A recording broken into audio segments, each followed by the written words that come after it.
Hey, everybody, welcome back to the podcast. You're listening to the longest running superhero role playing game on Earth. I'm your host, the Game Master, and in this one, we're going to be talking about an invasion of evil twins. Before we can get to that, though, make sure you smash that like button, check to see if you're still subscribed, and as always, leave us a comment. That helps us out with the YouTube algorithm, and we love hearing from you guys. We have an awesome community here, and that's thanks to you. So, thank you so much for being here. So, having said all of that, the first time that we ever saw the negative universe or negaverse, as we call it, which, by the way, we ripped off that terminology from an old cartoon called Darkwing Duck. I loved Darkwing Duck. And some of my favorite episodes involved his evil twin from another dimension who they called Negaduck. And Negaduck wore yellow because yellow is the opposite of purple, which is what Darkwing wore. And I loved their entire approach to the concept, and we completely ripped it off, right? So the first time that these two worlds ever really interact is in the Silver Age, at the height of the Cold War, when Ultraman, who is their world's version of Superman, encounters kryptonite. And unlike our Superman, who gets weaker when he is around kryptonite, Ultraman actually gets a new random superpower every time he encounters the stuff.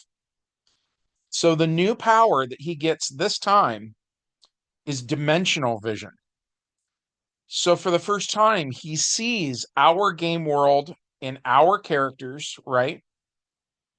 And he thinks it would finally alleviate his boredom, because the setup is that the Crime Syndicate of America, which by the way consists of characters like Ultraman, Owlman is their version of Batman, Superwoman is their version of Wonder Woman, um, Power Ring is their Green Lantern, Johnny Quick is their Flash, so on and so forth, right? So they see our world and they think the Justice League looks like a challenge because in their world, they are undefeated. So they come to our world, they fight the Justice League, and they win. And by the way, we followed the first appearance of the CSA in the comics, like verbatim up until that point. And so in the comics, the CSA wins and they take the JLA to their world and they hold them there against their will. So we did the same thing. Where we differ from the comics is the next thing that happens in the comics is after they've conquered Earth 1, they move on to Earth 2, right? Well, but I only had the one game world. I didn't really have like an Earth 2 analog that I thought would be appropriate. So instead of doing that, what I decided to do was we had been running all of these games about sort of USA versus USSR, right? And I had given our version of the Soviet Union their own team of evil supers who were powerful enough to fight the Justice League as equals. So I decided that would be a good fit for this story. So the CSA invades the USSR. And the thing is, when this happens, because of course, Ultraman, biologically speaking, looks exactly like Superman, right? And like Superwoman looks exactly like Wonder Woman, right? They would be played by the same actor or actress or whatever if we had like a live action movie. So, of course, the Russians then think this is an invasion from America, that this is the Justice League finally making a move, right? And so all of a sudden it's like the Cuban Missile Crisis but with supers. And the world comes really close to ending. And believe it or not, that's not even the most far-reaching part of this, because when all is said and done, Ultraman died in this adventure, and we find out that he had married his world's version of Lex Luthor's sister. Their Lex is good and is like the one guy smart enough to avoid the CSA getting a hold of him, right? So he's kind of like a one-man rebellion at this point in time. At any rate, he has a sister though who married Ultraman. They had a kid who was Ultra Boy. And so when we made a character sheet for Ultraman, because I've never seen one in DC Heroes, we just used the stats of Superman from first edition. So he had a strength of 50. So for his son, Ultra Boy, we used the stats of Superman from second edition, where they gave him a strength of 25 because it's that post-crisis power level, right? And so we thought that seemed about right to have the kid be half as strong as the dad. So this is where this is like a really huge deal, though, because up until this point, these two dimensions have been kind of even in a way. And now the negative universe has been sort of thrown out of balance, right? Because when Ultra Boy tries to do what Ultraman was doing, some of the other villains in that world see it like blood in the water. And so something we had said is that in our normal universe, we have Billy Batson from the Shazam comics, right? And he can say the word Shazam and he can transform into Captain Marvel. And one of the reasons he was chosen to be Captain Marvel was because he is just as good as you could possibly be. He's like pure of heart. You know what I mean? So therefore, we said his counterpart was like the worst of the worst in terms of his alignment, his motivation, right? So this kid is just pure evil. And so he says his magic word turns into their Earth's mightiest mortal, and he goes after Ultra Boy with every intention of ripping this kid to shreds, right? Because he wants to fill the role that Ultraman had been filling.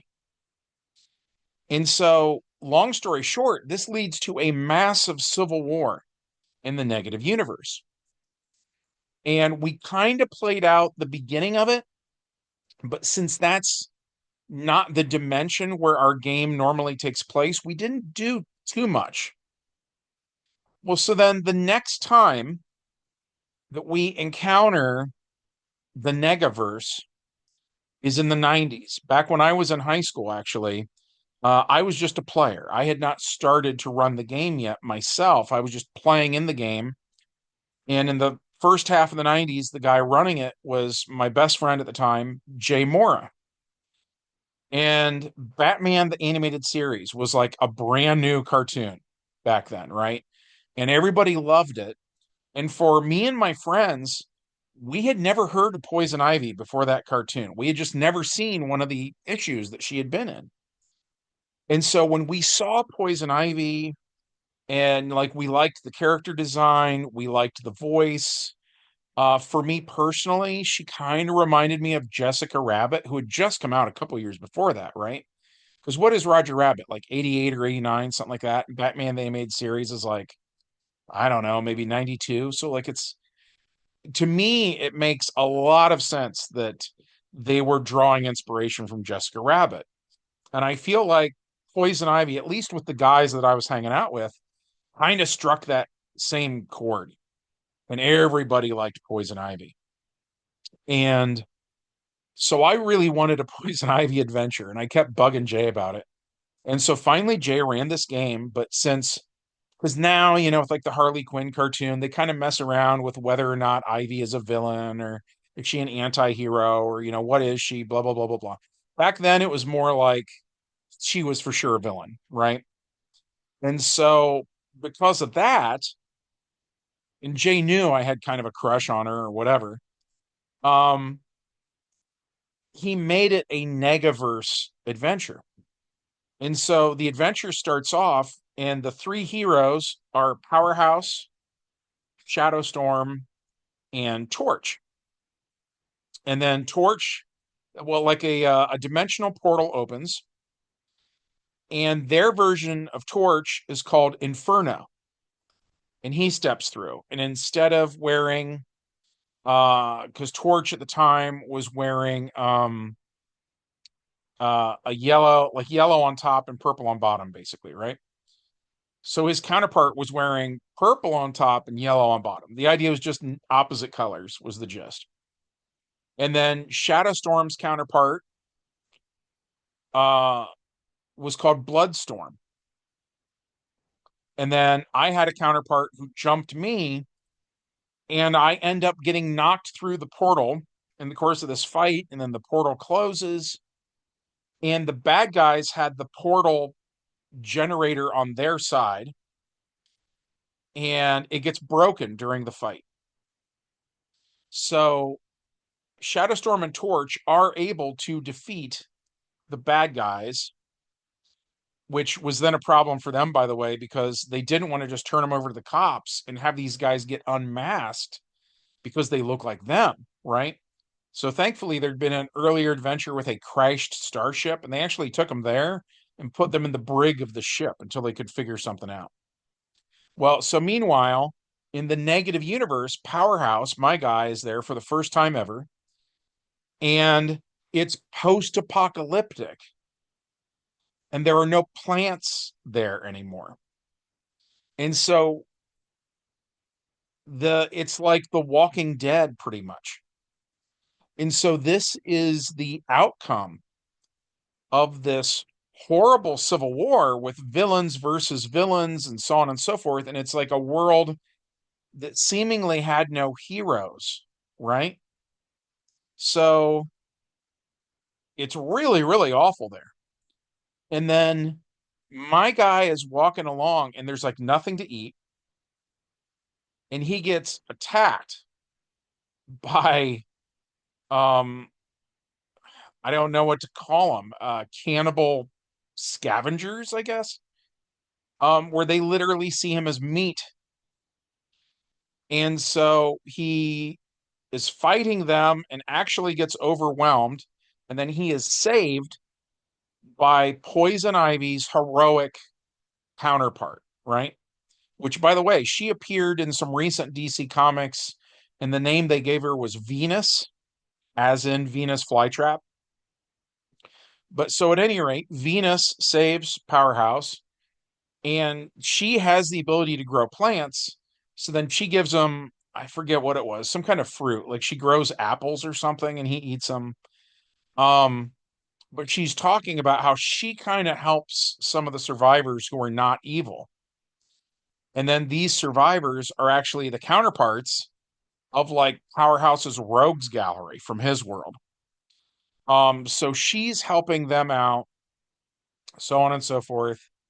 And he tells her, basically this place is crazy. Like where I live, I grew up on a farm, and like there's a forest, not far from my house, and da da da da da. And she's like, what I wouldn't give to see a forest. Um, so they end up finding the headquarters of Inferno and Bloodstorm and all that, right? And Inferno had built a prototype dimension travel gadget, and then for some reason had not used that one. And then he had built the second one, and so on and so forth. So they find that gadget, they're able to get that to work, and then they use that to get back to Powerhouse's world, the normal Earth K game world.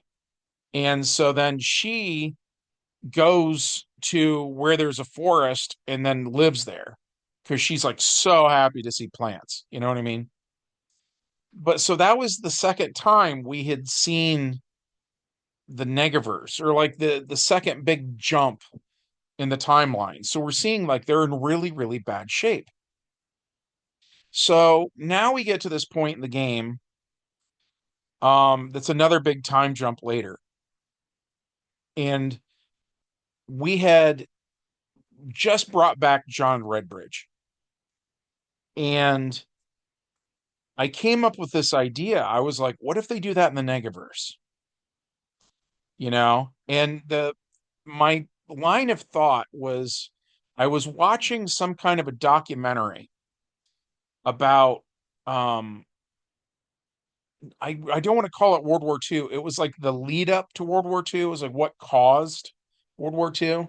So they talked a lot about how World War One ended, and there were these treaties, and various parties were like unhappy. Certain people got screwed by the way everything was arranged, and that resentment and anger and so on and so forth is sort of what caused World War II then. I mean, like more or less. And I'm not a historian, but hopefully you get the basic gist, right? So we were thinking of that, and we were thinking about how screwed the negative universe is, right? That just World War One obviously was the war to end all wars, blah blah blah. In the Negaverse, they had the big supervillain civil war, which would have been the war to end all wars. In both cases, after the war, everybody's unhappy with how it ended. Um, there's like pretty much no economy to speak of in both cases, so on and so forth. And obviously, if we go back to the World War II end of the spectrum here, um, it led to fascism, and it led to the most notorious evil dictator of all time, right? So when I say that they decide they want their John Redbridge back, that's where I'm going with this, is to make, our John Redbridge in the normal game world. They went back in time to when he was young and he hadn't really done anything wrong yet. He was like a very moral version of John Redbridge, right?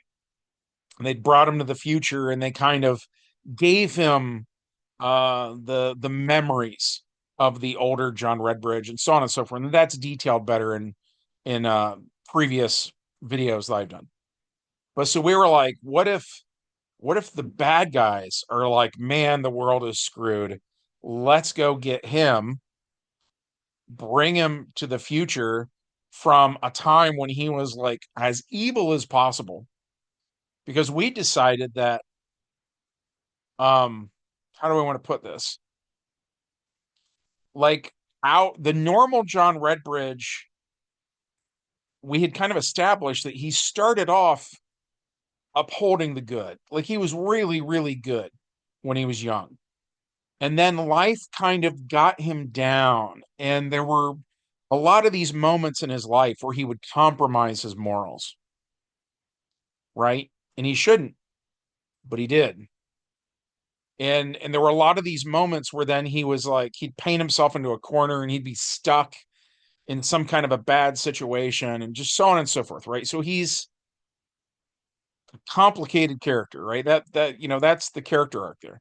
So we were like, what does his counterpart look like then? So we decided this guy started off as just like so incredibly evil. And then over time, as he had experiences, he actually had softened up slightly. And I came up with this thing a long time ago, and some of my players really like it. It's going to sound stupid, but give it a minute, because like something that I hate about Dungeons and Dragons is the alignment system, because it makes people fight, right? Like when I started playing D&D, lawful good was kind of shorthand for just you are so good. You were just like pure of heart, so on and so forth, right? But then other people will come in and they'll say, no, no, no. Lawful good means, yeah, you're good, but you obey the law.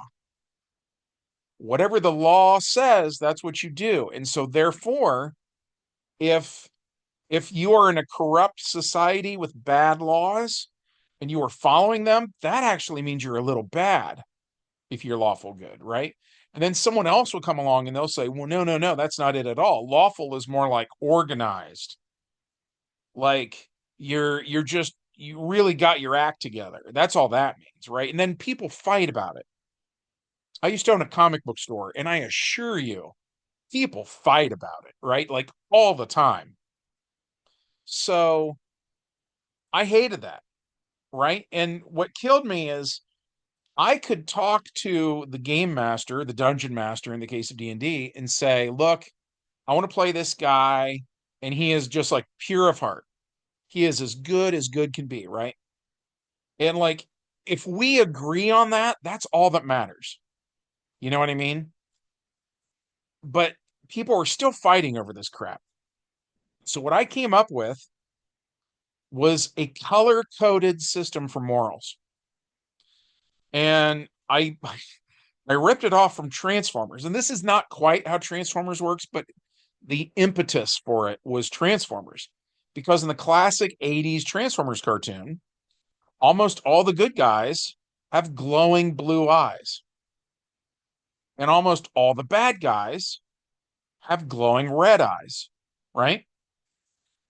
And and then we were also reminded of lightsabers. And mind you, I came up with this before they made the prequels. So this morality system for the game is older than the character of Darth Maul.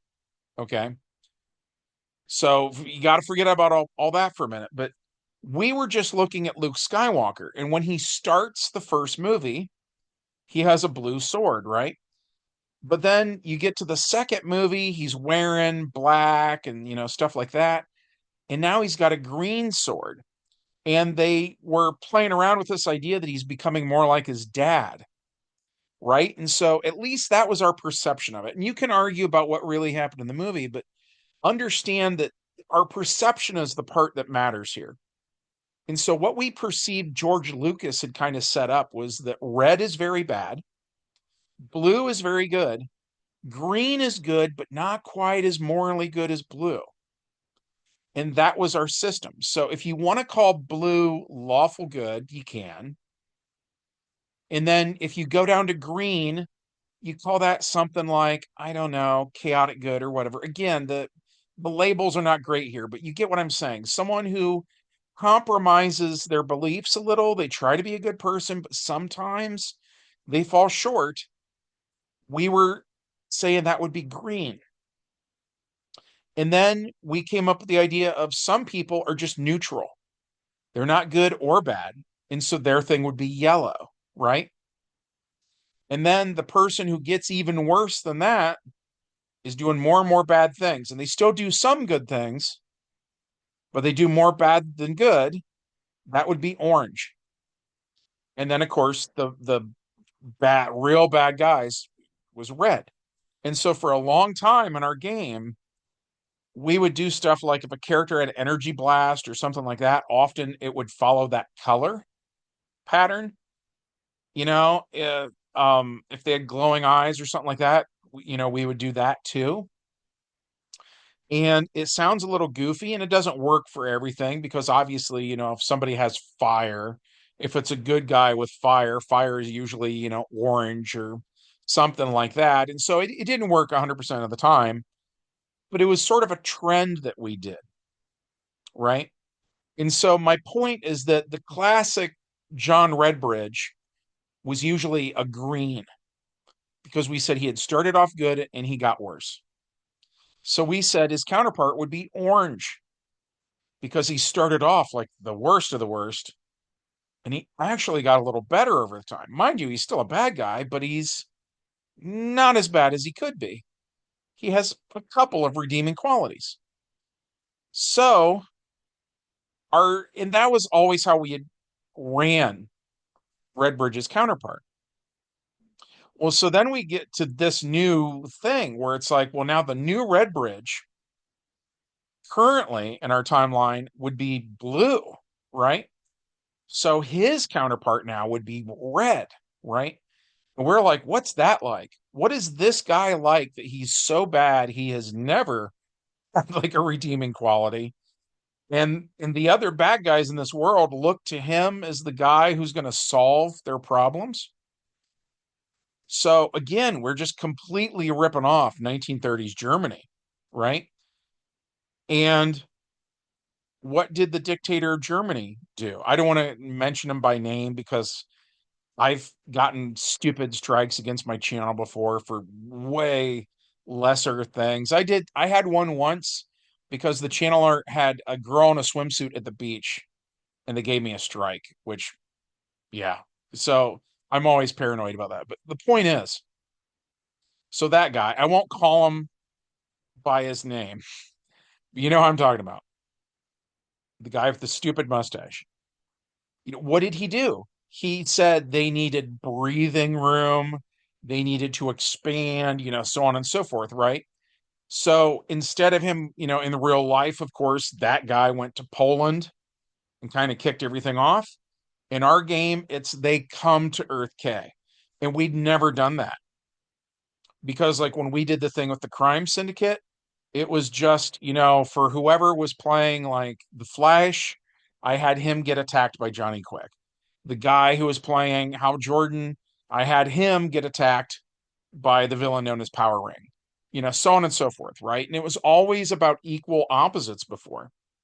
Even when Jay ran it, when Ryan was playing Torch, the NPC there was Inferno, and they fought as equals. So here's another thing I need to explain. And I don't know if this is true, but just like the thing before, it's not really about what's true. It's about our perceptions, right? Because the perceptions are where we get the ideas for the game. So even if this is like an urban legend or something like that, like that's not the important part. But what I had always heard, and I've never had it confirmed one way or another, is that sharks give live birth. They're mammals, kind of like a dolphin is or whatever, right? And that in the mother shark's womb or whatever, there are baby sharks in there swimming around, and whichever one is the smallest one, the bigger one eats it, right? And the idea is that sharks learn how to kill before they are born. And there's like a lot of them in there, supposedly, so that when it's time to give birth, the mother shark or the calf shark or whatever they call it only has one, and it is already the biggest, meanest shark. You know what I mean? So again, whether that's true or not is not the point. But my point is that that was our take on the negative universe. That these idiots killed all of their plant life somehow.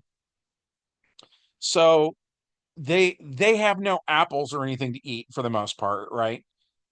Their cows apparently have no grass to eat, so there's no steak on the menu either, right? And it's people eating people. And so the proverbial runt of the litter is going to get eaten first.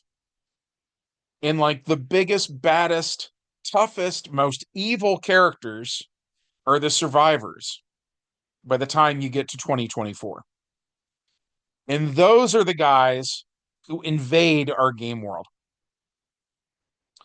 And so we ran it like there was an old sci-fi thing. I can't remember if it was Alien Nation. Used to be a TV show called Alien Nation. I loved it. I watched it all the time.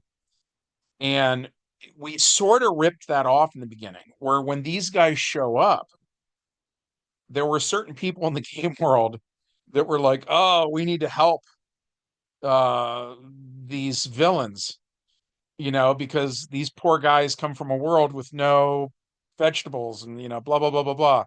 So let's set up places for them to live here and so on and so forth."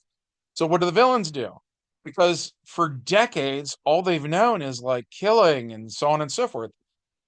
So like they start killing.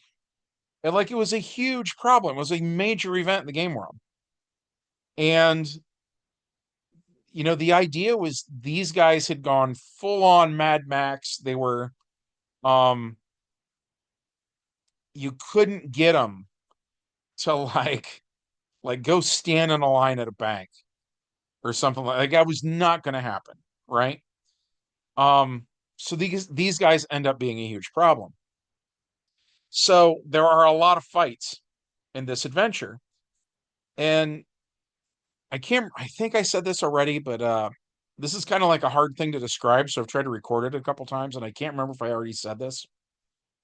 But like in their world, their version of Wonder Woman was sort of like the leader of her own little group, and the Captain Marvel type characters served underneath her, right? They were her like henchmen. Well, so a bunch of the characters, like for instance, the evil counterpart of Wonder Woman, the evil counterpart of Supergirl, there was a female Dr. Fate. Like I can't even remember all the characters, but a bunch of them had actually um left the negative universe, came to Earth K way back when, and joined the Hellfire Club. And we have old adventures about that. If you want more information about that, just look for the Hellfire Club thumbnails, and that'll tell you everything you want to know. But so with them gone, the chick who becomes kind of the main chick is Wanda Maximoff.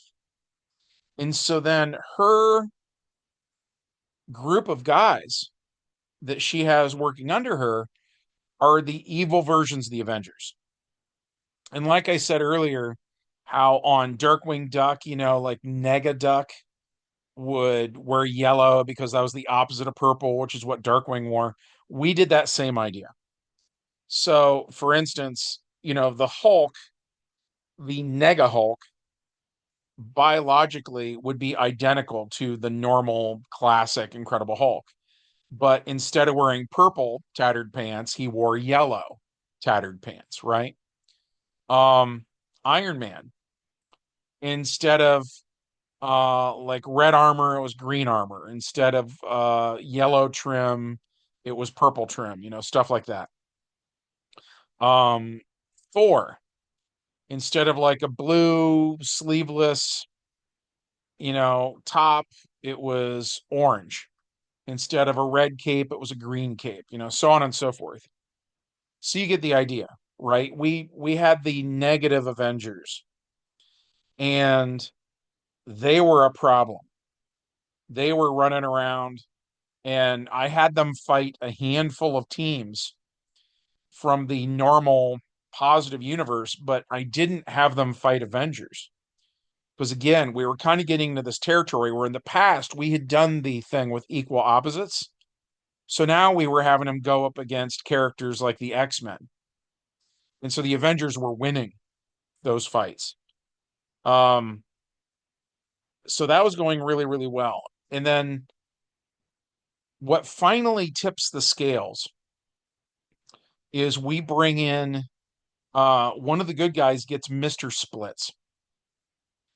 And Mr. Splits is this character that we had introduced, and he's sort of like half black and half white. Like he'd split down the middle, so that one half of his body is like bone white or chalk white, right? And then the other half is like, you know, obsidian black. And he had like one red eye and one blue eye, which by the way went back to the whole alignment idea of, how we were trying to represent morality in our game, like visually. So his thing is if he touches you, then it causes that character to split into two characters. One is very, very good, so their color would be blue, and the other one would be very, very evil, and their color would be red, right? Color of their energy, by the way. I don't mean like costume color. I hope I'm not confusing anybody. Um, it's more like an aura kind of an idea, basically. We never call it that, but I mean that's, you know, maybe a good metaphor for it. So so at any rate, that's finally what happens is they literally hit, and Scarlet Witch's counterpart was called the Emerald Enchantress. And so they throw this guy at her and hit her, and she splits in two. And then those two are only half as tough as they were before. So earlier I mentioned Ultraman in the Negaverse had a strength of 50, but then his son was only half as tough because he was half human, so he only had a strength of 25, right? Same thing happens to these characters. So that when you split them down, they're easier to deal with. So they beat them. And the other big thing is so we bring in the Scarlet Witch. And so something we said was another one of these differences, how the universes used to be in balance, then they were out of balance, so on and so forth. So the Scarlet Witch in our world had actually been a member of the X-Men for a while because she's a mutant. It's her mutant hex power is what they call it, but it's probability control. And so she was, for instance, on a team, whereas her counterpart was a loner. Scarlet Witch was willing to work with others. Her counterpart was not. Scarlet Witch, therefore, was learning things from Professor Xavier, like how to control her powers and actually how to become more powerful over time. Not so with the evil twin, though, right? So, because of all that, then the evil twin doesn't really know how to do all the stuff Wanda could do. So when they fight, it's sort of a wake-up call for the evil twin. So we end up sending these guys packing. They end up going back to their own home universe again, right? But when they get there, the Emerald Enchantress now knows that she can warp reality.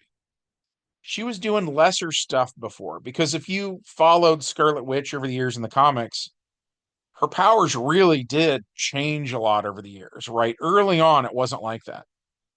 So the point is, the Emerald Enchantress now can start to do stuff like make plants grow and things like that, right? So she's actually going to fix her own world. And that's kind of the gist is they can't just act like locusts and just move from dimension to dimension through the multiverse, ruining every world they encounter, right? They have to change their ways.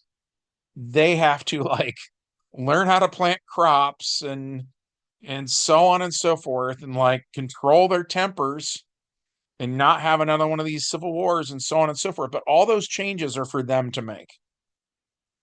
You know what I mean? And then that is how this one ended.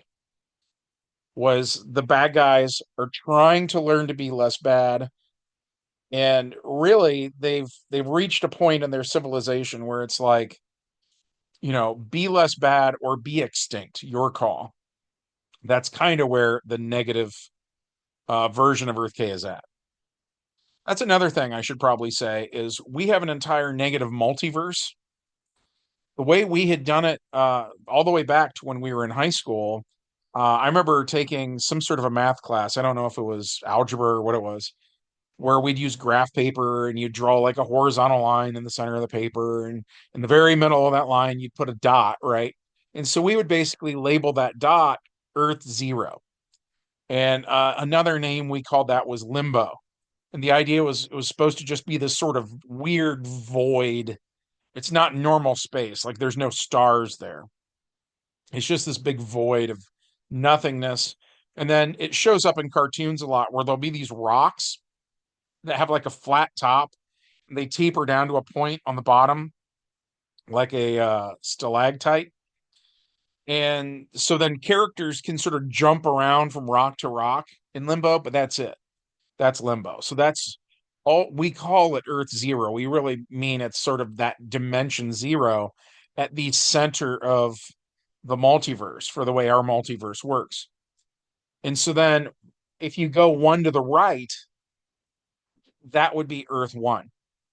And then if you go another one to the right, that's Earth Two. And another one would be Earth Three, and so on and so forth, right? Well, so then for us, if you start at Earth Zero, but you go left, That's Earth -1. And so we say there are negative counterparts of Earth 1 on Earth -1. And that's not how DC does it, by the way. But that's how we do it. And just the same, Earth -2 would give you evil counterparts to like Alan Scott and Jay Garrick and stuff like that. And then this is what throws people for a loop is then Earth 3 is what DC usually had for the CSA. So in our world, on Earth -3, you would have like a heroic version of the CSA. You know what I mean? Like, or like two negatives make a positive, however you want to look at that. And then again, Earth -4 would be the counterpart to Earth 4. If I remember correctly, Earth 4 is the Charleston heroes like Blue Beetle, um, The Question, Peacemaker, stuff like that. So Earth -4 would be like counterparts to them. You get the gist though, right? And so then Earth 616 for us is classic Marvel stuff. So then Earth -616 would be evil versions of Spider-Man, Cap, and you get it. But yeah, that's how we do things. So when we are talking about the Negaverse, what we are actually talking about in this video is only our world is called Earth K, and I know this is not how math works, but we would refer to that world then as Earth -K. You know, it's not perfect. But you know, that's kind of the gist there. So we're only talking about that one world having undergone kind of an apocalyptic thing that they may or may not recover from now. But yeah, hopefully that made sense. As always, if any of this did not make sense to you, please, please, please ask me in the comments section, and I will try to do a better job on my end of explaining it. When I'm a game master and we're playing on a Saturday afternoon in my living room, and a player doesn't understand something, like in real time, they're asking me, and I change things up, and you know what I mean? It's a back and forth. So it's always something I struggle with trying to do this in like a YouTube setting where it's a completely one-way street. You know, I'm not good at it. I know I'm not. So yeah, if I lost you somewhere along the line, ask me and I'll clear things up. But at any rate, I'm going to call it quits for today. I hope that you enjoyed this. If so, as always, smash like, check to see if you're still subscribed, and leave us that comment. And from everybody here associated with the longest running superhero role playing game on earth, we hope you have a good one, and we'll catch you in the next adventure. Bye.